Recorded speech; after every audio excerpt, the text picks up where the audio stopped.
Hello guys! Good evening! Narito na po tayo sa mga panibagong episode ng Spoiler Alert Review. So ngayong gabi pag-uusapan po natin ang Mr. Hiragi's Homeroom. So bago pong lahat, huwag po kalimutang i-share po at i-like ang aming video na ito at mag-like din po sa aming Facebook page, facebook.com/fpsmedia.ph. Meron po kaming isa pang Facebook page, facebook.com/fpsmedianca at YouTube channel, youtube.com/fpsmediaph. Panoorin niyo rin po ang videos namin sa TikTok, tiktok.com/fpsmediaph at bumisita sa aming Twitch channel, twitch.tv/fpsmediaph. Meron po kaming website, www.fpsmedia.ph. Yun. So ngayong gabi kasama natin ulit sila Kuya Yeri at si Marlo. Kaway-kaway. Hello ulit sa inyong lahat at welcome na naman sa isa na namang panahon ng pagre-review dito lamang po sa Spoiler Alert. Yan. So let's Sting! Yun, yung nakuha natin yan sa Hiragi's Homeroom. Okay. So, just in case na hindi nyo pa napapanood yung mini-series na to, isa siyang Japanese series na nirelease noong 2019 and eventually mapapanood nyo po siya sa pamamagitan pa rin po ng Netflix. At ang lead character ay pinangunahan ni nakalimutan ko yung pangalan pero siya si Philip sa Kamen Rider W. Double yun. So, pero may hawig siya na na baby housemate dati na si Sei-chan. Yun. Seichi yata, Seichi. Yun. So, ayan, for most sa mga Toku at Kamen Rider fans yan, maalala siya doon sa naging role na yon. At itong napanood dati na Mr. Hiragi's Homeroom, sa una, parang ititreat ko siya na parang isang typical na J-drama. Pero, after na mapanood ko yung first 6 episodes, wow! Mukhang ang bigat ng deliverance ng series na yan na sa Yeri. Well, yung first episode, medyo may siya, factor na nakaka-addictive siya. Kasi yung cliffhanger, laging gusto mo malaman kung ano yung papuntahan ng mystery. Kasi, isa siyang mystery miniseries, tutusin. And from episode 1 hanggang episode 9 niya, hinahanap nila kasi ni Mastermind. Sino pumatay kay ang pangalan ng Yung bilang babae. Yung isang karakter, si Reina. Si Reina. Na isang high school athlete. Okay. And ang naalala ko dito, parang ito yung extreme version ni Onizuka. Ng GTO. Great Teacher Onizuka. And nung pinapanood dito, hinahambing ko siya lagi sa Gokusen, sa Great Teacher Onizuka. Malayo siya doon. Napakalayo. Medyo extreme siya Oo. Pero meron siyang elements ng, yung sa mystery element na ikaw, papunta kang Matsuri nung Oo, yun nga ako. So, kay Zim, kung magtataka kayo, bakit na late si Marlon, ako daw ang may kasalanan. Dahil, gusto ko malaman lang kasi yung yung pinaka-ugat nung nag-marathon tayo bago siya. Nag-marathon kami. Pero kasi kami, okay lang dahil wala naman pupuntahang convention kinabukasan Kasi may Matsuri pa. Hindi kasi diba, yung mystery kasi, di ka mapakali. Gusto mo malaman ano ba yung kasunod. So, yun yung, meron siyang factor ngayon. Kung gusto niyo yung mga binge watch na nakaka-hook. Okay. Kasi yung nag-umpisa sa episode 1, parang hindi po tayo nakontento, tinuloy natin episode 2, tapos nung episode 4, alas 2 na ng madaling araw hanggang sabi ko, sige, isa na lang. Episode 5. Nung talagang, okay, medyo na yung curiosity ko nung episode 6. O sige, tulog na tayo. Ayun, doon na tayo naputol. So siguro, spoil nyo na ako doon sa Hindi, pag-usapan mo natin yung pero episode 1 muna tayo. Kasi, okay, spoiler alert. Sabi ko nga, malayo siya doon sa mga GTO, sa Gokusen. Siguro siya? Pwede combination ng Yankumi tsaka Onizuka. Pero kasi tough love. Oo, pero kasi grabe yung ginawa niya. Episode 1, first 10 minutes, pinasabog niya yung yung eskwelahan. yung third floor para ma-block sila. Then natuklasan ng mga estudyante na yung salamin ng bintana ay shockproof, bulletproof parang na glass na reflective. Ibig sabihin, hindi sila nakikita Sa labas. sa labas. So, dito in-establish yung ingenuity and plano nung homeroom teacher na si Buki. Hiragi. Naubuli siya ng mga estudyante niya eh. Oo, Kasi, yun yung siguro kung ako yung teacher nun aabangan ko to Sa labas. kasi kahit babae, lalaki, kumbaga worst section, mga latak ng lipunan. parang sa katulad din sa Kinayang Commit GTO, mga worst section yung nila, hawak nila. And take note, section A sila. Third year section A. Yung parang kumbaga sa terminology natin sa Pilipinas pagdating sa Pilot. education system, sila yung pinakapataas, section. pinaka-pilot na ganyan. Pero never ako naka-encounter na yung buong klase yung buong klase bubulihin ng o paglalaroan ng isang kanilang homeroom teacher. Ay, Diba? sa Lugar teacher, na dapat, pagdating siguro sa teacher, medyo bihira. Pero pag may isa akong alam na 10 klase na special class or top class. Kaya nila ibuli isang estudyante once sa transfer yung isang estudyante. Nangyari na yun. Yun. Pero pag sa experience teacher, ko nung 80s, 90s. Especially sa high school noong 90s. Kaya mambuli ng teacher. Hanggang sa labas. Yung ibang mga klase ko noon, hindi pala klase, schoolmates. Sexually, naharas pa yung mga teacher. Lalo na yung mga... yung mga student teacher? Hindi lang. As in, first time na magtuturo na full-fledged na teachers. Ay, high school? Oh. Okay. Kasi naman, meron naman talaga kami mga...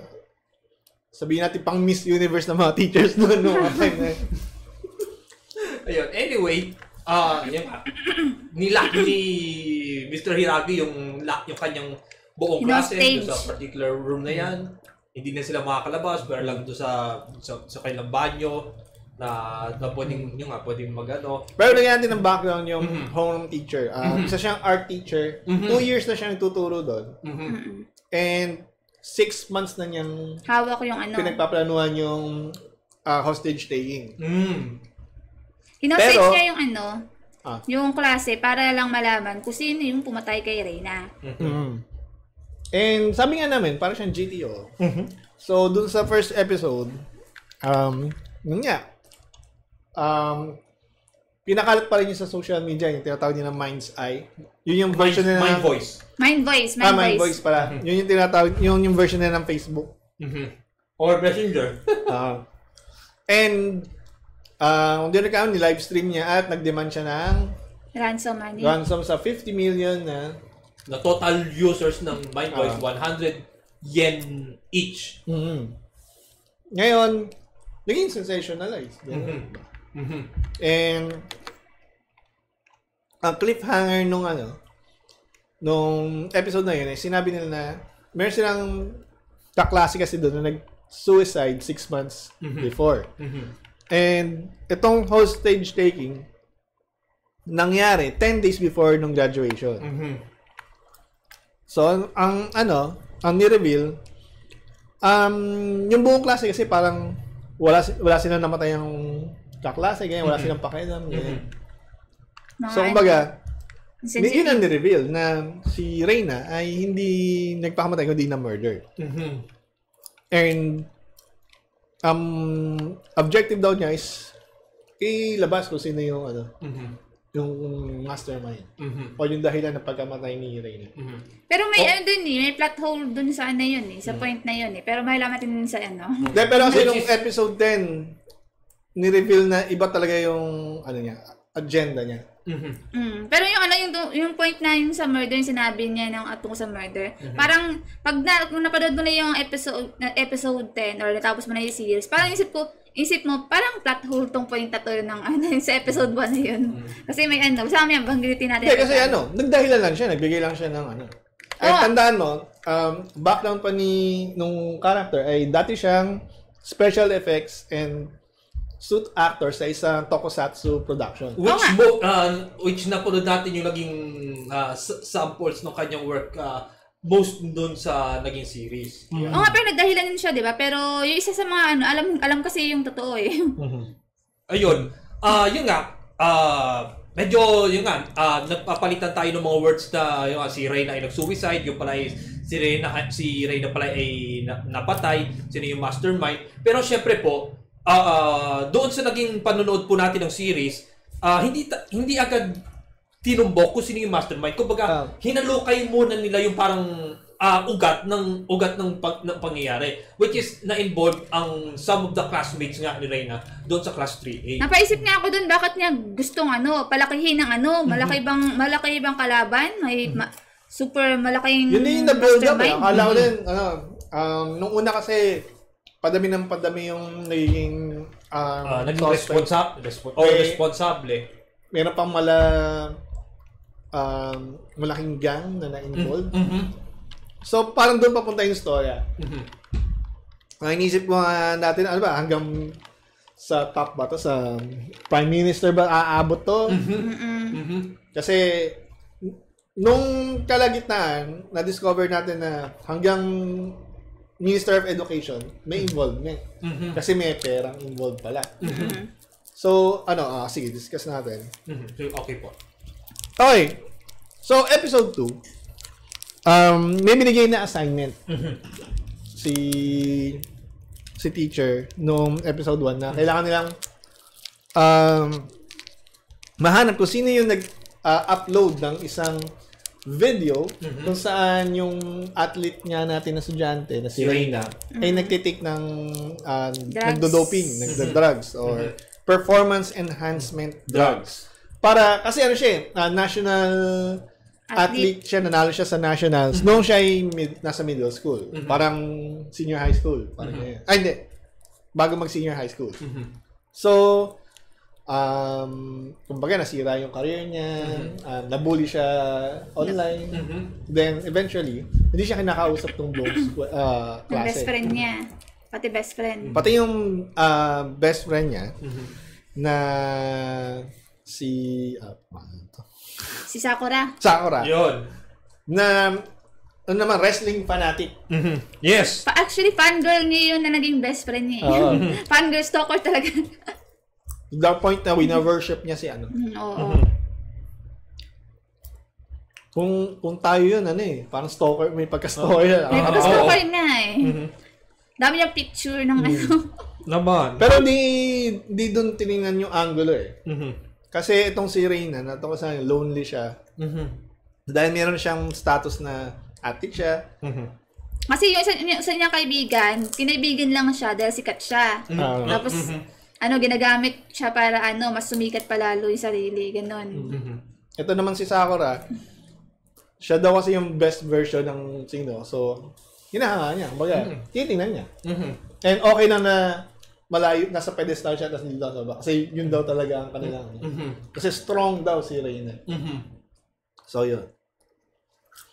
Ngayon, natuklasan na yung dati niyang swimming buddy ang nag-upload.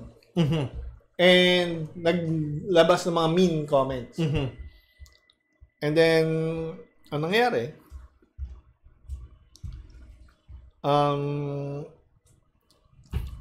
Nag-escalate yung galit ng mga estudyante. Mayroong isang estudyante na may dalang patalim na ini-stab ni sa puso. Yes. Ni Sensei. Yung unang casualty.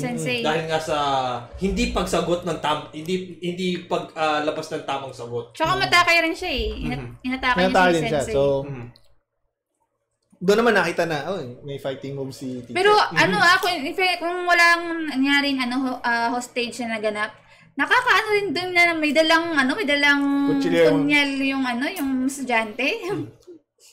Butterfly knife. Butterfly na totoo may ganong estudyante kasi ngayon akong kaklase ganon. Nagdadala ng mga concealed weapons. Mga feel nila, cool nila. So, kumbaga, every time na may estudyanteng kailangan may ganung klaseng pangugal, pinapangaralan niya.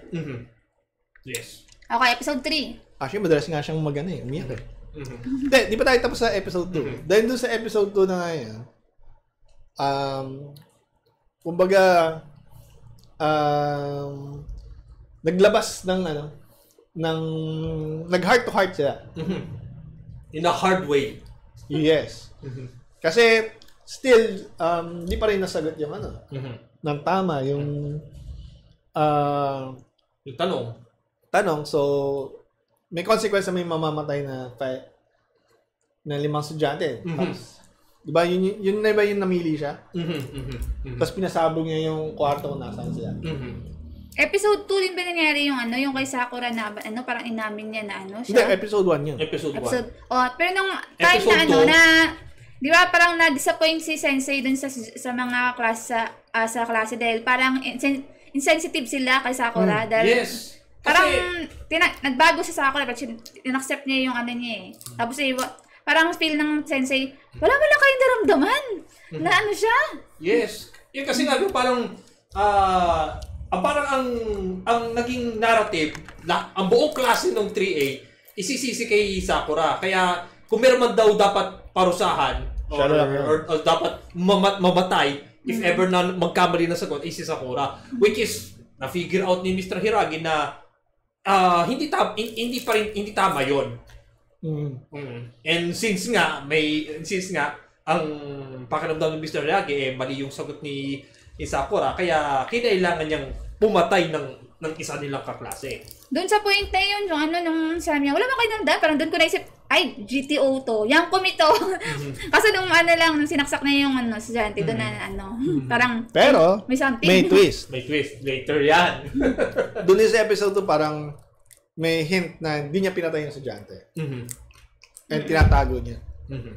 Ayun. Then, doon, After na malaman natin kung sino yung nag-upload ng video, hindi pa pala yun yung Actually, pa. Kasi Mas edited yung masalimot video pala. eh. Ang tanong, sino naman ang Nag-edit. nag-shoot. ng video? Nag-shoot muna. Sino nag-shoot muna? Sino kumuha yung video. Then sa episode 3, doon natin nalaman na nag-confess yung isa nilang kaklase kay Reyna, pero nabasted. Oo.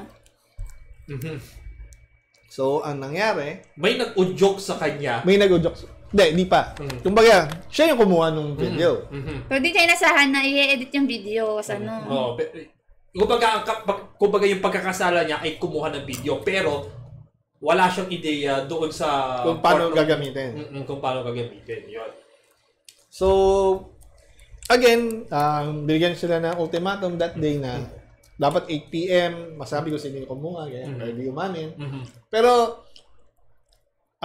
lumabas dito, alam na ni, ni teacher, ni Sensei, ni Buki, kung sino yung mga tao involved. At paano daw nalaman? Dahil naikwento daw sa kanya ni ni Reyna. Isip pa nga ng iba, may gusto siya kay Reyna, kaya ganun yung pagpupursige niya na makuha, malaman kung sino yung pumatay. Pero at the same time na nangyayari to, inuungkat yung background ni Buki doon sa kanyang girlfriend. Na kung saan, meron daw siyang violent tendencies. According sa tatay nung Nung girlfriend niya. Kasi naging nagkukulong sa kwarto yung babae na girlfriend. Na-depress mental health something. Ngayon, hindi pa natatagpi-tagpi nung chief of police. Tsaka yung detective, yung nangyayari. Pero meron na silang hinala. Which is, si Makoto Gunji. Yan. Yung detective. Pero Tapos, yung may nakaka-visit pa dyan sa teacher, yung feeling sikat. Ginagamit yung sensationalized na para pasikat yung sarili. Oo. So, parang comedy bit yung ginawa, parang araw-araw, pasikat siya ng pasikat kasi sinasakyan niya yung issue. Naging correspondent siya sa school, nagkaroon siya ng book launching, nagkaroon siya ng may cooking show pa dun siya. may cooking show pa ka. So, parang, sensitive. Kaya nga, ito yung napakabigat na eksena ng sa point of view nila Buki, na ng hostage ng teacher, tapos may itong isa pa, na napaka-like na ginagawang katatawanan yung mga bagay-bagay. Yes. Siguro para yan nga na hindi mo dapat i-grounded tong ano na to. Hindi dapat siya ituring na sobrang seryoso. Dahil marami yung plot holes kung tutusin. So anyway, sa episode 4, nalaman na kung sino yung nagkuha ng picture, yung nabasted. Ngayon naman, sino yung nag-udyok na kumuha at nag-edit. Ngayon, mula nung umpisa, binibigyan sila ng ultimatum, di ba? Pahirapan yung pag-aamin. But this time, meron agad na umamin. Yun nga ay si ayun, buti. Alimutan ko eh. Wikipedia, pat wala ko yung entry ng Si Ryota. Yun. Ngayon, ang same, tagal-tagal na nito eh. Bago pa ito magbagong taon. Ito yung ano, di ba? Yung dating swimming. Dancer. Dating dancer, pero napilitang huminto sa pagsasayaw kasi yung nanay niya na aksidente at naging bedridden. So, siya yung kailangan niya ng pera, kailangan niya ng tulong, sinantabi niya yung pangarap niya. Kumbaga, meron dumating na opportunity dahil kailangan niya ng pera. Kumbaga, may isang gang na gusto makuha si Reyna. Yun. Nung una, pumayag siya dahil sa pera. Dahil nasa hospital yung nanay niya. Pero natakot siya. Kasi, nag-guilty on the spot. So, tinulungan niya makatakas. Pero, kumbaga, siguro, yung gang ay na-figure out na hindi pa pwedeng sa ganong approach. Inoperan siya ng pera para sa ibang approach naman, yung kukuha nga ng incriminating na video. So, siya yung nag-udyok doon sa na busted. And,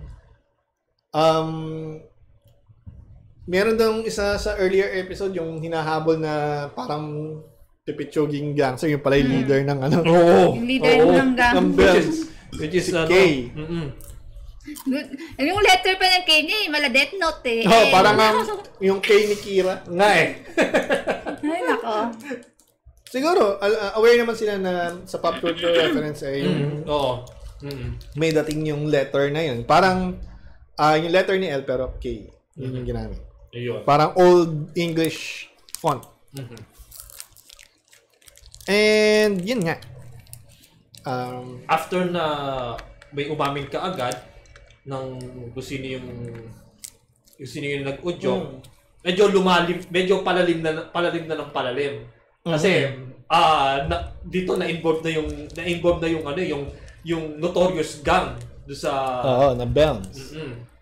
Ngayon ang kinalabasan is ayaw pang i-divulge yung information kasi maano yung magulang niya. Kasi tinakot din siya. So, nung lumabas yung pangalan niya, si Makoto, di ba? Ng Bems. Ano na pala? May girlfriend doon sa klase. Yes. Yung leader ng gang. Which is si Yusuki Suwa. Yung hawig ni Jennie ng Blackpink. Yeah. Somehow. Ngayon kasi, itong bata na to gusto maging model. So, pumayag siya maging girlfriend ng leader. In exchange dun sa connections. Pero in the end, naman sila, nagkagustuhan namang dalawa. Kasi yan eh. Pero dahil lang dun sa isang remark niya na ayaw niya kay Reyna. Dahil dun. Inisip niya na siya yung, siya yung dahilan ng kung bakit tinarget si Reyna dahil sa, niya. Pero later on, na-explain din, no? Episode 5 yata yun. Episode 5, na nagkataon lang na hindi dapat siya mag-guilty dahil pinursue niya yung gusto niya. So, kumbaga, alam din ni Buki na hindi yun yung dahilan. And, nilabas ni Suwa na meron siyang list ng mga client ni Kay. And may lumabas doon na si Hunter. Ang Coded ay teacher doon sa school na yon. Ngayon, naalam nila kung sino yung hunter. Doon tayo natigil. Yung minalala ko dyan, sa point na yan, may isang babaeng, isang estudyante dyan, na may malaking hinala sa isang teacher na, swimming instructor yata yun. Pinoint out niya yun na siya si Hunter, malakas ang loob kung siya si Hunter. Dahil sa nangyaring dahil sa nangyari sa experience sa kanya, dahil dun sa niya, malaki galit niya dun sa teacher dahil pinahinto siya. Tinanggal siya sa swimming team. Swimming team. Tinanggal siya. Ang ginahilan dahil nahuli siyang may boyfriend. Oo. Tapos nag-skip siya ng isang araw ng training. Tapos after nun pinaalis siya. Yun, galit siya dun sa teacher na yun. Tapos inano niya na malakas ang loob niya na nag-upload siya actually nun eh. Kasi nga nakuha na ng mga estudyante yung yung mga cellphone nila. So nagpa-video siya sa kaibigan niya na na inaano niya na yung teacher niya na yun, yung hunter. Yung dahilan kung bakit namatay si Reyna. Tapos yung video na yun, na-share lang dun sa faculty. Di in-upload, pinigilan ni Buki. Hindi, pero yun yung parang premise na pinapalabas ni Buki na naka-upload sa Then, yun nga, sabi niya na gayt yung mga tao dun sa teacher na yun, ganyan. Pero later on, nalaman na faculty lang pala nakakalaban. Kasi pinigilan niya yung pag-upload ng video na yun. Ngayon, nalaman na hindi, ang tunay na dahilan pala, bakit siya pinahinto sa swimming team. Nang basta-basta, walang dahilan, yun lang. Kasi, dahil sa, yung, niya, may... Umpisa kasi, siya talagang sobrang mag-training Yun pala, may sakat siya na bawal siya mapagod. Oo, yung sa puso. And sinabihan siya ng doktor na pwedeng maging fatal. Pero hindi niya alam, sinabihan lang yung magulang niya tsaka yung coach. Walang alam si Reyna. Walang alam yung Hindi si Reyna, yung estudyante na tinanggal sa swimming team. Kasi di ba si Reyna yung pinaka number 1. Itong estudyante na to, humahabol kay Reyna. Kaya todo siya training, todo training. Kaso, ang hiling ng nanay, huwag ipaalam doon sa anak. Kasi baka ma-stress lalong yung So, kumbaga siya, yung teacher naman, baka lalong, i-stress niya yung sarili niya. Wala lalo yung sakit. So, kumbaga, gumawa lang siya ng paraan, walang explanation, walang tinanggal na kayo sa team dahil sa boyfriend mo, ganyan. So, doon nalaman yung alam ng principal, alam ng ibang teachers, siya lang yung di alam. Dahilan.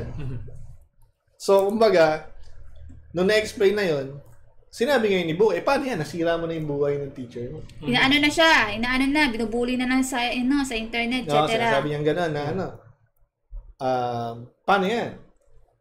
Tapos, humingi siya ng sorry. Then, nung sinabi ni Buki na hindi naman talaga naka-upload. Sabi niya, nakahinga na maluwag, buti na lang daw. Buti na lang daw, hindi na Galit na galit si Buki doon. Kasi hindi niya iniisip yung outcome. Di ba? Meron nga siya doon yung STS? Stop, think. Ano yun? Ano ko yung STS? Kasi, kumbaga, tayo, online. Okay, halimbawa, merong katulad niya, si Poblacion Girl. Kaya kaya natin pinag-uusapan kasi timely. Binubuli ngayon natin yun. Yung nadiman natin. Marami sa atin ngayon yung talagang hinanap pa yung pangalan niya, sino siya, ganyan. Pero di natin inuungkat yung mas malalim na dahilan bakit niya nagawa yun. Una, umubre. Di ba? 2020 pa lang kay Coco Pimentel, kay Sinyas. So kung ikaw ay may pera, may connection ka, okay lang pala. Tignan mo, may nangyari ba kila Yap nung nag-party sa Baguio? Wala. So, nagkaroon ng lakas ng loob. Di ko masisi totally, although meron siyang at fault siya, di ba? Kasi ikaw ay adult, supposed to be, nag-iisip ka. Sabi nga ni Buki, let's think. Yes. Ang problema kasi sa atin na tayo ng urges Mga yung feelings natin yun na nauna. Nahuhuli to. Tapos ngayon, biglang skyrocket na yung natin. Oo, unfortunately. Okay, so balik tayo naman. Okay, balik tayo 30 minutes sa... na. Okay lang yan. Okay na to humaba kasi series naman. Oo, napaka-interesting kasi ng... Hindi kasi rin, meron din naman sinasabing So, yung parang pinaintindi niya dun sa estudyante na na pwede siya makapatay dun sa sa ginawa niya. Dahil syempre, pag natarget ka ng buong internet, and mangyayari yan, maapektuhan yung pamilya, trabaho. At yun yung nangyari nga, di ba, kay Reyna din? Oo. Tsaka sa dito ka pala. Tsaka kahit sa lang teacher. And yun yung kumbaga, nanggagalaiti talaga siya doon. As in, sinisigawan niya. As in, physically niya hinaharas yung mga dinadambal sa pinto ko. Tapos, ang galing talaga kasi talagang lumalabas yung lawa niya. Tapos yung pag-iiyak, kailangan niya umiyak-iyak siya eh. Kasi nagagalit siya, pero at the same time, nagmamakaawa siya na mag-isip kayo. Yes. Mag-isip kayo, magbago kayo, ganyan. Minsan yung luha niya parang automatic na babagsak.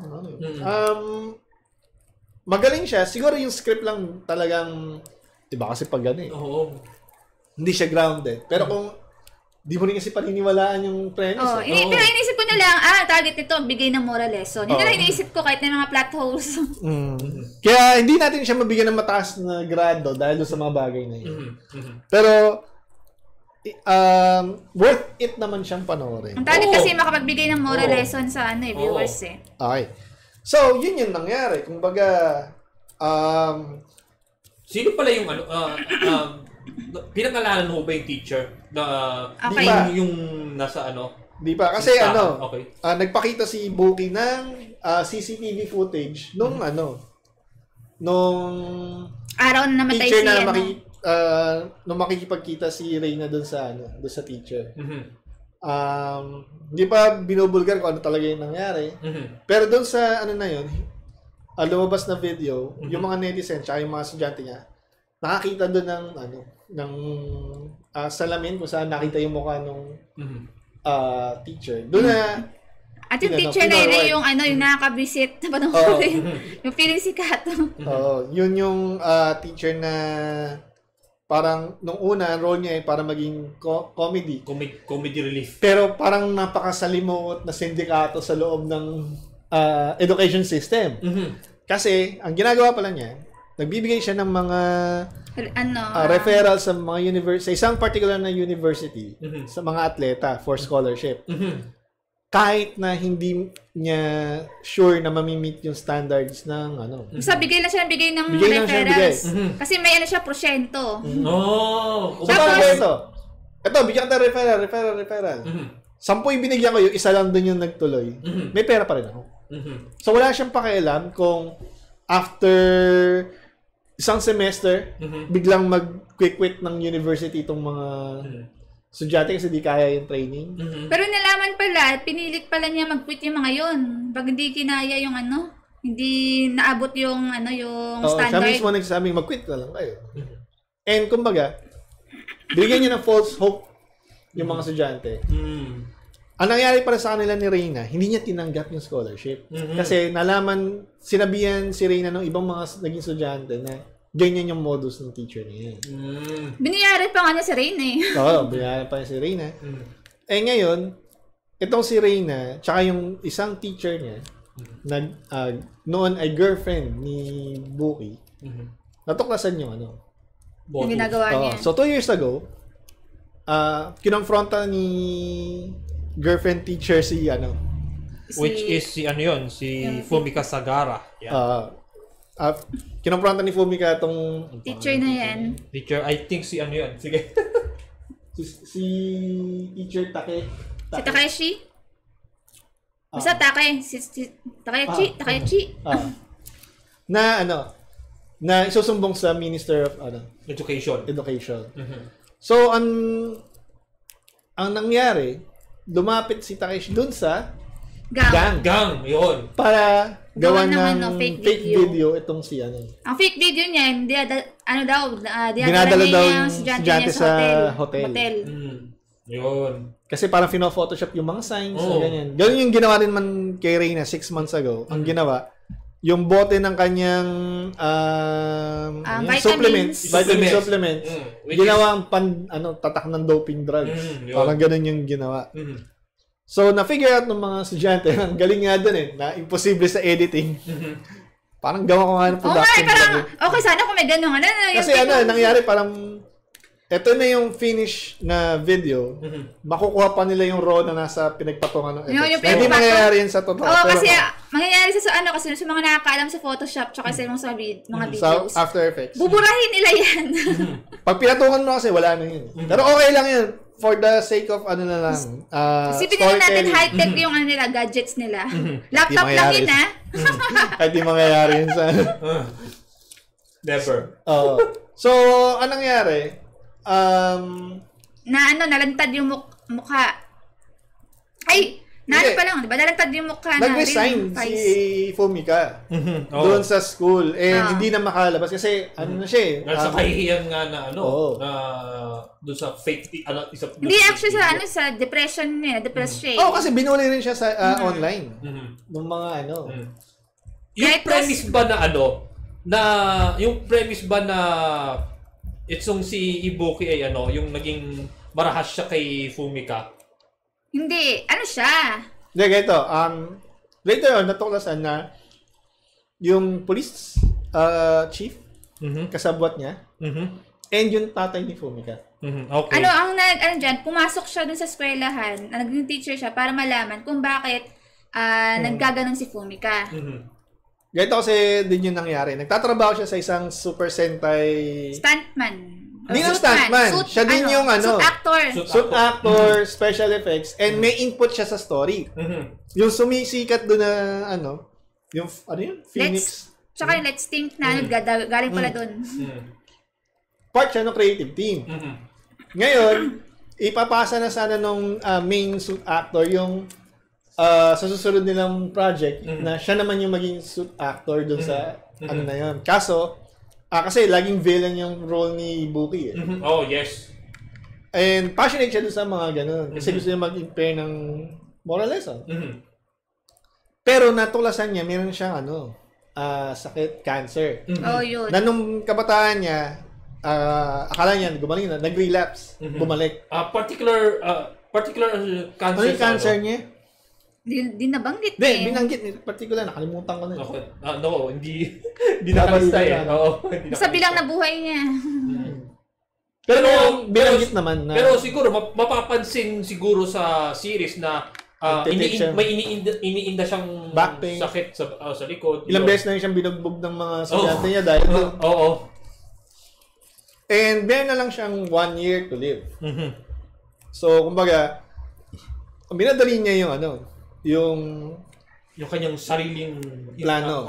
Kasi mamamatay na siya Tsaka ang in-expect kasi niya, mauna siya mamamatay kaya nagalit siya dahil bakit naunahan siyang mamatay ni Reyna. Kumbaga parang hindi dapat daw na ganun yung mangyari. Kaya pala yung sinabi ni Ibuki na kasi kapag hindi nalutas yung misteryo or in vernacular term na kasong ito yung isang bagay na hindi pala kayang lutasin ng otoridad. Kasi ang lalim nung pinag-uugatan. Naisip ko nga, mataas sa posisyon ito. Kasi meron ng Minister of Education na involved And yun yung inaasahan ko na baka ito yung main villain natin, yung Minister of Education. But speaking of Minister of Education, binitawan niya si Hunter nung nag-trending si Hunter. Si teacher, si Takaichi, iba yan? So, ang iniisip ko, from episode 7, 8, 9, 10, itong si Minister of Education yung tinatarget. Kasi ang ganda ng premise Kahit paano, may grounded na. And kaya sumang-ayon tong tatay ni Fumika at yung police police chief na natuklasan na siya yung biological father ni Fumika. Nga yun medyo close sila. Kasi nagpasuntok pa siya tawa doon. Oy, ba't ka lumalayo? Kasi yung Tsaka yung close sila ng biological tsaka yung adopted. Isipin mo na lang yung ano, yung nanay ng anak mo, ano, ay parang ginawang asawa yung ano, kakilala mo or kaibigan mo. Hindi, pero ano kasi, parang later on na lang na dahil nga nangyari yun kay dun sa anak, si Fumika. Kumbaga, after na ibunyag ni Buki na meron siyang balak. Tinanong siya nung biological father, yung inspector, kung revenge ba yung habol mo? Sabi, hindi daw. Gusto niya mag-impart ng lesson. So, yun. Ano yung pagka-absurd din yun pero di talaga target nila, moral lesson Pero, so anyway, tuloy tayo sa natin, sa episode. Anong episode tayo? 7. Okay, so anong nandang sa episode 7? So, yun nga. Kumbaga, na-bash itong si Takechi. Takechi, si Hunter. Yamato Takechi. Yeah. Yung teacher.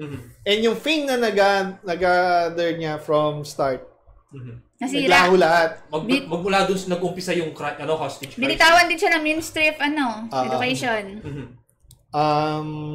Kumbaga, sa point of view niya, nakakarinig na siya ng mga negative biglang comments. bago yung dun yung camera angle dun sa sa point of view niya. Sa point of view niya, nung una kasi pinapakita yung paano yung umaga niya, paano yung day niya. Tapos, later on, pinakita na nakakarinig siyang boses, yung mga reaction ng tao na hindi naman nangyayari sa totoong mundo nila. Kumbaga, hallucinations niya. And, by episode 8, nalaman ng mga estudyante yung yung totoo. Yung sa natin high-tech na laptop. Na yung evidence laban kay Takechi. Although nag-confess siya. Nag-confess na siya. Live pa niya. Live pa na-confess. Pero, ang lumalabas kasi, meron kasing video na pumasok silang dalawa ni Reyna doon sa building, tapos siya lang yung tumatakbong palabas. Kaya nga sabi ni Buki, hindi magagamit sa korte yung video na yun. Dahil peke yung video. Dahil, ang ginawa pala nila Buki at yung tatay ni Fumika, gumawa sila ng reenactment or something. Hindi naman reenactment, parang fake video. Another fake video. Kasi yun ang ginamit ni ni Yamato ni Takeuchi. Laban sa Takechi ba? Takeuchi. Takechi. Na frame up niya yung dalawang bata. Yung teacher tsaka yung estudyante. So, para gantihan siya, doon din yung ginawa ni Buki. Kumbaga, an eye for an eye. Oo. Na kung saan, na-reveal na una, si Buki pala yung original na kasama daw ni Reyna. Pero hindi naman si Reyna yung nasa mamaya yan natin pag-usapan. So, nung nilabas yun ng mga balak yung ilabas ng mga estudyante. Gayt yung mga estudyante niya dahil sila na parang naloko sila ni Buki. Kasi ang umano sila siya yung pumatay kay Reyna, si Buki. Tsaka na malapit na yung loob nila kay Buki. Dahil nga sa mga moral lesson na binibigay. So, kumbaga, nag-ano sila ng nag-iisip na sila. Meron ng mga scenes na pinapakita na gusto nilang i-post pero pinipigilan na nila yung sarili na. Isa pang time, isa pang hindi natin nabanggit na sinabi na ni Buki na pinakita na niya na buhay yung yung mga akala nila namatay na estudyante. Oh, yes. So medyo na kumakampi na yung mga estudyante sa kanya tapos papalabasin na lang kakampi sila kay Buki pero hindi nila palalabasin na kasabwat sila or something. Kasi masisira yung future nila. So kumbaga lahat ng inaangkin ni Buki. Inako. Inako. Okay. Kasi mamamatay din naman siya. So yun yung talagang target niya. Kasi may isang estudyante doon na gusto sumikat nag-post ng Pero yun nga, later on nga, nag-iisip na rin siya, di ba? And, nasa na tayo? Yun nga, yung video na yun, fake video. Yung fake video na nagpapakita na si Buki yung salarin, hindi nila pinost ng mga estudyante na nakatuklas. Kasi binibigyan nila ng benefit of the doubt. Na baka mayroon pang explanation. Kaso, biglang lumabas siya online. Ang nag-post ay yung tatay ni Fumika na part ng plano. Pero may bago pala yun may hindi tayo nakalimutan na bago na-post yung tungkol kay ay bago na ano yung tungkol kay Takechi, bago na reveal na yung tungkol sa fake video pala yon. May isang estudyante doon, Seo ba yon? Isang estudyante doon na na-refer ni Takechi. Oo nga, napag-usapan na natin yan. Na, yung dalawang estudyante niya, yung Chubby tsaka si Seo. Yung Seo. ayaw nilang maging masira pangalan ng sensei dahil masira din yung wala kasi yung nila. Scholarship. So parang naging selfish sila doon. Yes. Pero nalaman nga na maraming atleta na hindi nakaka-meet nung then nasisira din sila. Kasi una, nawala sila sa university. Then hindi rin na maka-move on dun sa nangyari. Kasi wala nang tatanggap sa kanilang Tsaka mababa din yung quality ng dalawang bata, di ba? So, posible rin na maabot nila yung standard. So, wala rin yung nila. And yun yung meron pa mga internal struggles sa mga estudyante. And then, sa episode 9, doon naman na episode 10 yung ni-reveal na fake yung video na kahit yung mismong babae na kasama na pumapasok doon sa building ay artista lang. Then, lumabas doon yung kwento na magkasama pala si Sakura tsaka si Reina. Yun nga, medyo... Doon sa araw na siya ay namatay. Yun yung isang malaking plot hole. Kasi nga, sabi ni Ibuki sa umpisa pa lang sa episode 1, or sa episode 2 ba yun, na pinatay si Reina. So, dapat, ang doon, hindi dapat magiging question mark sa kay Sakura yun. Dahil alam niya yung totoo. Dahil ang nangyari pala is, naapektuhan na si Reina ng mga pagbabash. Nag-hallucination na nangyari sa kanya ng mga nangyari sa kanya yung kay Takechi. Then kahit ina-assure siya ni Sakura na hindi siya iiwan or friends pa rin sila. Nung lumabas yung cellphone na-trigger siya doon na parang feeling niya ibang tao na siya. Hindi na siya so kumbaga tatalon siya doon sa building pero hinawakan ni Sakura yung kamay niya. Tapos parang hiniling ni Reina na bitawan na siya, let her go. Kasi hindi na niya kaya. Tapos yun, dumulas yung kamay niya, hindi na niya nasagit. The same day din na natuklasan ni Buki na siya ay may 1 year to live na lang. Kaya hindi niya nasamahan si Reina na. Kasi ang balak niya, makikipagkita siya supposed to be sa mastermind si Reina. Pero hindi siya nagpumilit, hindi siya magtigas na sumama. Tapos sila pala ni Sakura yung magkasama niya. Kasi nagkita sila sa Nagkita sila sa hallway palabas tapos nag-usap muna. Nag-usap sila sa tok-tok sa rooftop. So yun yung nangyari. So parang para kay Sakura, siya pumatay. Binitawan daw niya si Reina. Yun yung sinasabi niya. So parang may guilt na siya doon.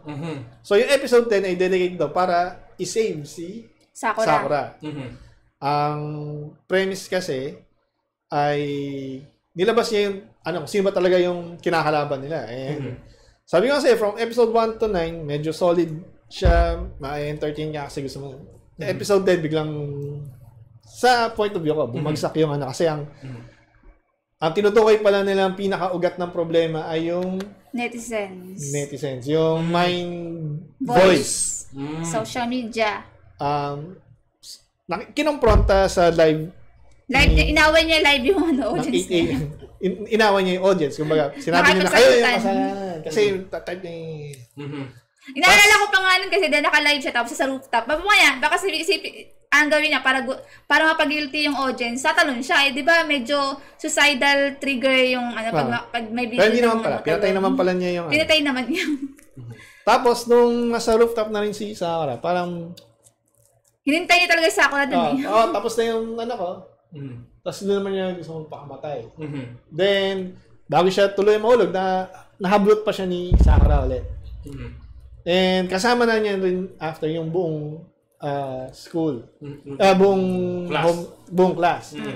Then tinanong siya ulit ni Buki kung talaga bang binitawan daw niya ba si Reina sa namin niya hindi. Oh, di ano pa niya eh. Na dalawang kamay pa niya yung si Reyna eh. So, hindi nga. So, kumbaga, tinatanggal niya yung guilt. Then, tinanong naman nung isang estudyante si Buki, talaga bang may balak daw siyang takot daw siyang mamatay. yun yung sinabi ni Buki. Then, ang ending, parang merong epilogue na 3 years later, lumabas na, patay na si Buki na kasi sa sakit niya. Pero na-beat pa daw niya ng 1 taon yung sakit niya bago siya talaga namatay. Kumbaga, meron silang reunion ng mga ang hindi ko matanggap doon yung parang di na parusahan yung dahilan bakit nabully yung teacher siya kasi Di na lang pinakita, pero di na rin pinatawad din ng teacher. Hindi kasi humingi ng tawad yung si Takechi kay Fumika. Tapos pinatawad. Pero sa totoong buhay, sige, tanggap yung sorry mo, pero huwag ka nagpapakita sa akin. Hindi, justice pa rin. Kailangan mong harapin yung ginawa mo. Doon, medyo, na ako kumbaga, hanggang doon na lang yung kaya mo. Pero dito kasi, pinatawad na. So, di natin alam, baka malay mo naman, nakulong tong si, Yamato. Pero, hindi lang siguro, pinakita na. Kasi, unnecessary na. Pero yung sa, sinabi na kung sino yung talagang kalaban nila, sino talaga target ni Buki. Parang sabi ko, dahil sa isip ko, ginagawa niya yun, parang useless lang din dahil yung mga netizens, magigilty lang yan isang beses or magigilty lang yan sa timeline na yon. Tapos after, pag makakalimutan na nila, back to start na naman. Ganun. Pero kasi ang sabi kasi ni Buki dun sa episode 10, ang target lang niya kahit isa lang dun sa 50 million na yan, mayroon siyang mabago. Okay na siya. Pero dun sa ending, parang yung buong klase, iba na yung naging outlook nila sa buhay. Kumbaga, sila yung naapektuhan or na-influence ni Buki. Pero dun nga sa pinaka-ending, yung isa sa mga netizens na usually na pinapakita lang sa mataba. Yung mataba. Maglalagay siya ng hate comment pero di niya inentos, dinelete niya. So parang yun yung ending. Sir Yeri, upon sa pagpanood nyo ng hanggang dulo, ano yung bago na or siguro bago namatay si Mr. Hiragi, tingin nyo ano yung pinaka na-achieve niya doon sa ginawa niyang plano? Na-traumatize niya yung mga estudyante niya to the point na ayaw nang gumawa ng masama. Hindi, ang tingin ko, like GTO, ginawa niyang mga ginil trip niya yung buong klase para maging proper adults. Ang kaibahan lang dahil sa GTO tsaka sa Yangkumi, dinahandahan yung pagbibigay ng moral lesson. Sa kanya, biglaan, sampung araw, inano niya lahat, pinilit turuan lahat. Kasi nga, sa GTO tsaka sa Gokusen, naiintindihan nung teacher ni Onizuka at ni Yankumin, yung mga estudyante kasi galing din siya sa kahit sila hindi perfect, incomplete. Kung tutusin niya, hindi dapat maging teacher si Onizuka. Lalo naman si Yankumin na part ng Yakuza. So, kumbaga, moral-wise, wala silang authority magbigay ng moral lesson. But, dahil nga sila ay nandoon, and iba yung outlook nila dito sa mga estudyante, ang ginawa, sinamahan nila. Okay, trip mo pala ng ganito samahan kita. Pero papakita sa yung pinaka-worst na pwede mangyari sa'yo. Katulad nung naalala sa Onizuka, yung yung nag-edit sila, nagpo-photoshop sila ng mga magazines, mga ganyan. Then, in the end, ginawa sa kanya. Kumbaga, drink your own medicine. Parang ganyan. Yung mga estudyante niya na parang si Fumio ba yun? Yung may magandang nanay. Tapos di ba, sila sa gang. Tapos dinala niya sa actual na gang. Tapos yung pala si Onizuka pala leader ng mga bikers. Tawa ako ng tawa doon Tapos doon nila naman na big deal pala si Tapos ito pala yung mga actual na mga gang members. Tapos sila mismo gusto nila magbago. Di ba ex-gang member si Onizuka? Hindi, merong silang gang. Di ba nga yung nag-ayos ng motor? Yung may-ari ng bike shop. Nakalimutan ko na eh. Sila yung notorious, pero na-disband na sila. Tapos may kanya-kanya na silang buhay. Ngayon, merong isang gang na umuusbong. Sila yung idol na ano. Hindi, kinumpronta ni Onizuka kasama nila mga estudyante niya na gustong maging brusco at parang akala na yung pagiging gang madali. Cool. So, ginawa niya doon sa umuusbong na gang tinorture niya. Ayun. Ano ang napulot natin sa panonood ng Mr. Hiragi's Maraming moral lesson yan. Oo. Sa mga teachers natin, mag-aral na po kayong gumawa ng homemade bombs, kung paano mag-self-defense. Kasi, ewan ko lang nakipag-sparring pa tong hindi lang once, hindi lang twice. May sakit pa siya niyan na. Maraming beses. May sakit pa siya niyan na.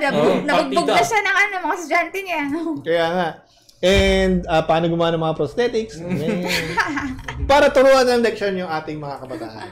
So, pero ang ko lang is, totoo, yung mga kabataan natin, Medyo mapusok. Oo. Ang problema kasi yung arrogante na. Hindi, yung ating educational system, ang daming tinatanggal, di ba? Ngayon, ang daming madaling maniwala sa mga maling informasyon kasi di mga nag-iisip. Dahil nga tinatanggal na yung critical thinking doon sa ating education system. So, ibalik siguro natin yung mga GMRC. Yung GMRC natanggal, di ba? And sa ngayon kasi ang pangit kasi ng education system natin sa Pilipinas na sa isang klase may merong 40 plus, 70 plus na estudyante tapos isa lang yung guro. Ininyo napalalayo ng K-12. Hirap. Matanda na nga yung teacher. Hirap na magkabisado ng mga pangalan mukha ng estudyante. Tapos marami pa silang section na hawak. Ideally kasi sa isang teacher maximum 15 students na. Para talaga ma-impart mo na. Even to the point na in order na marinig ko ako teacher, in order na marinig ako ng mga estudyante ko, kinailangan ko may karaoke set, may microphone, ganyan. May one point, may kailangan kong maglapel, ganyan, para marinig.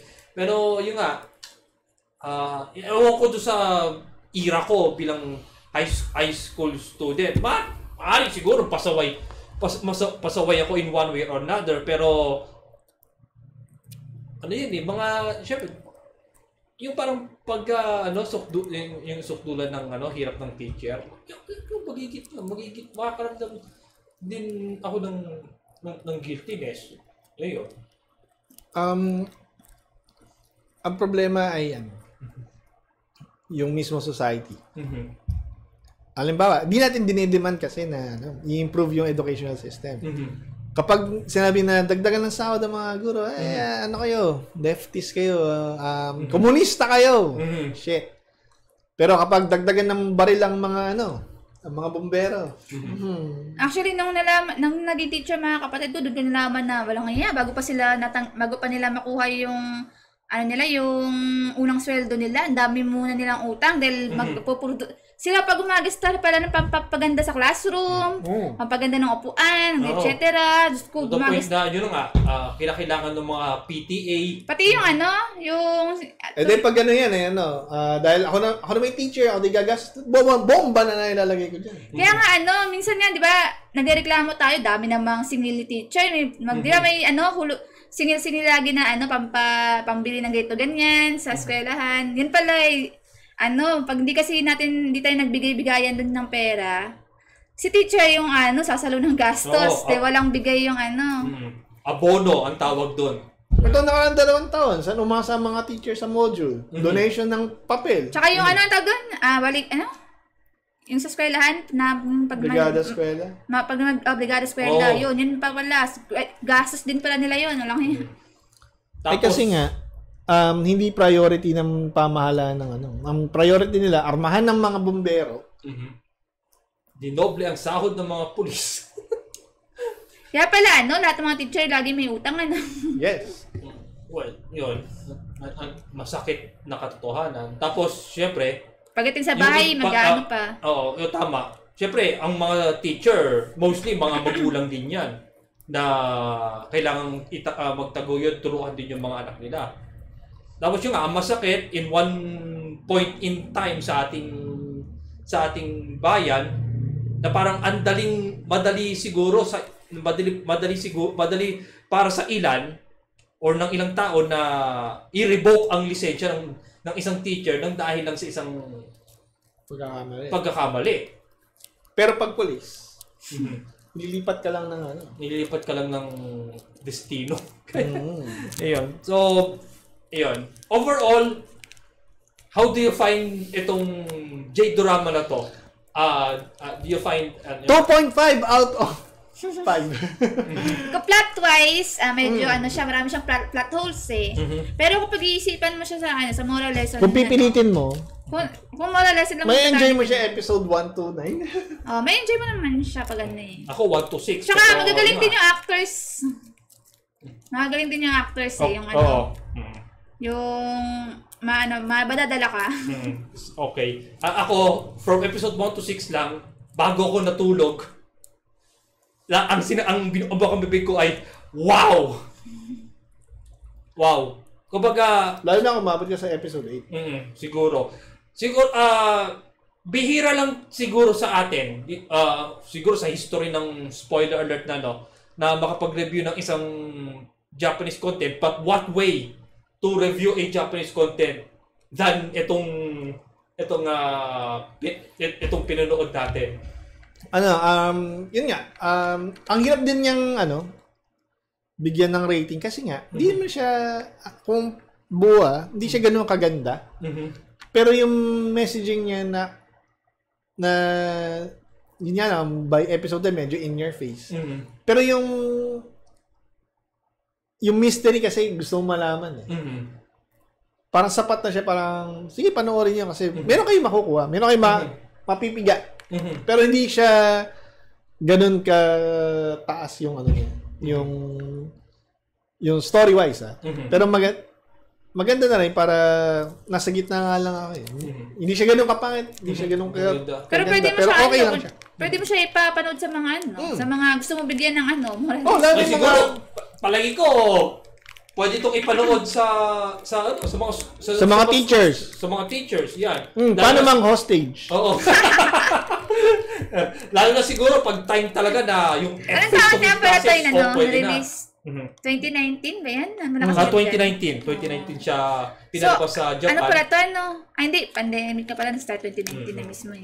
Pero kung ito ay yung ang tinarget niya yung may-ari nung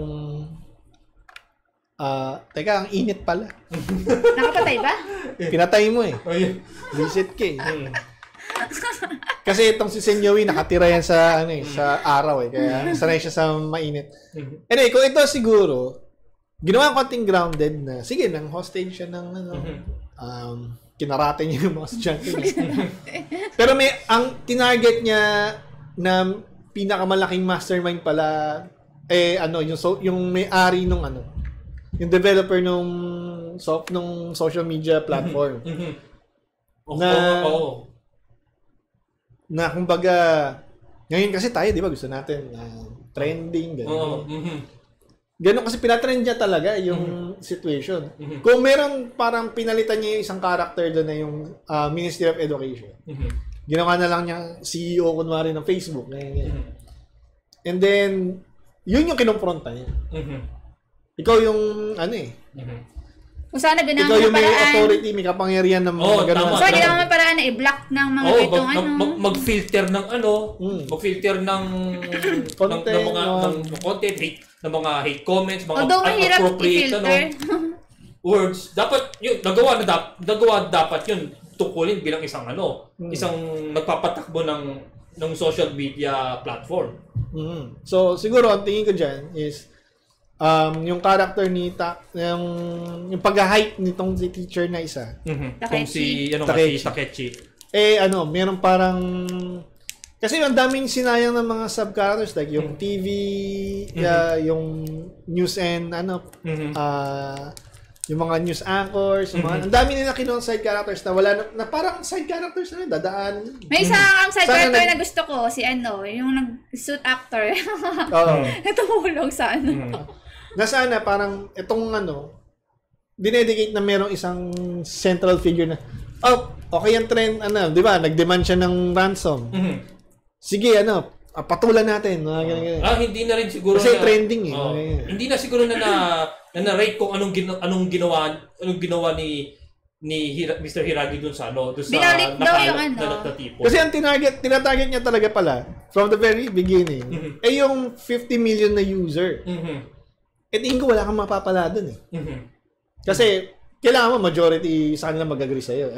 At the last, wala nga siya masyado na bago Ang targetin mo yung someone na may chance na may mabago.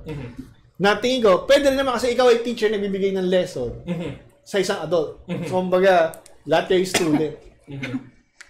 Tapos siya, parang pwedeng sinasabi na, isang tao lang kahit isang tao lang may mabago siya Yun yung isang tao na yun. Tingin ko sa aking opinion lang naman. Na yun kung yung nagbago, huwag na tayo magpa-trend yan. Kumbaga, kung siya yung nabago mismo. And dahil siya yung may authority doon si Mark Zuckerberg. Ngayon, nag-install na siya ng mga anti-ganyan-ganyan fake news, kulang pa rin, leche ka. Pameta-meta ka pa, pero ayaw mong yung kondinahin yung mga page ng mga jump pa rin sila mo kauson. Leche. Magtayo na siya na headquarters sa Pilipinas. Meron. May Facebook Philippines. I mean, siya mismo pupunta dito. Hindi siya pupunta dito. Bakit siya pupunta dito? Gusto ko naman. Ikaw naman, lahat ng gusto mo Imposible. Siyempre, kahit sino naman siguro.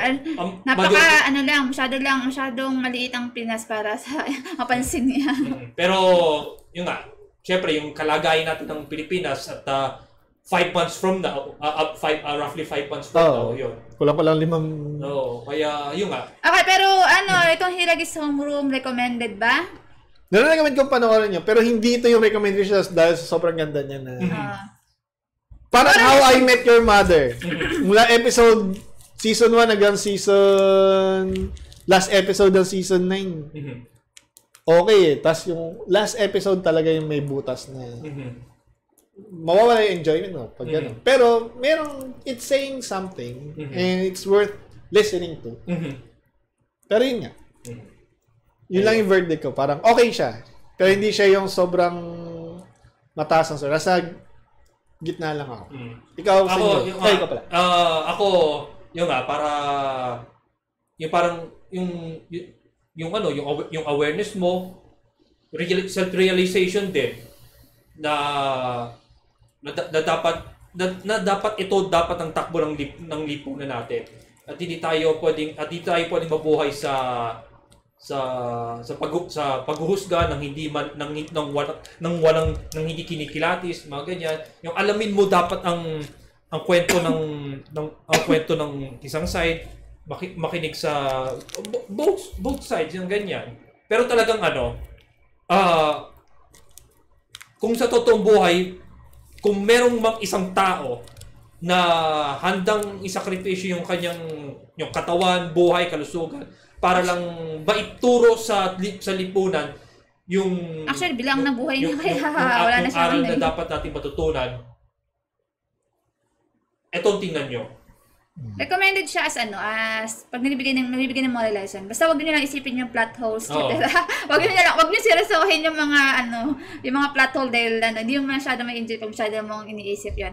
Anyway, listen, Yui, Sir Yeri, a cast of hundreds po itong Mr. Hiragi. Pero ira-rundown ko lang yung mga key characters. Just curious siguro do sa iba na i-google sila. Again, si Masaki Suda ang gumanap na Ibuki Hiragi. Si Mei Nagano ang gumanap na Sakura Kayano. Sino ba to? Kaso di ba nila kilala? Ako nga, di mo kakalimutan. Okay. Moka Kamishirashi. Reina Kageyama. Yan. Yan. At etong si... Yung mga ano lang key characters nila, yung andyan yung yung detective. Detective, si ano yan, Kipei Shina, gumanap na Makoto Gunji. Si Kaho Tsuchimura, gumanap na Fumika Sagara. Yung kanyang father, si... Feel ko big deal dyan yung suit actor. Parang feel ko parang big character, big actor siya na nag-cameo or something. Yan. Kasi parang pang siya pang henshin. Henshin ba 'yun?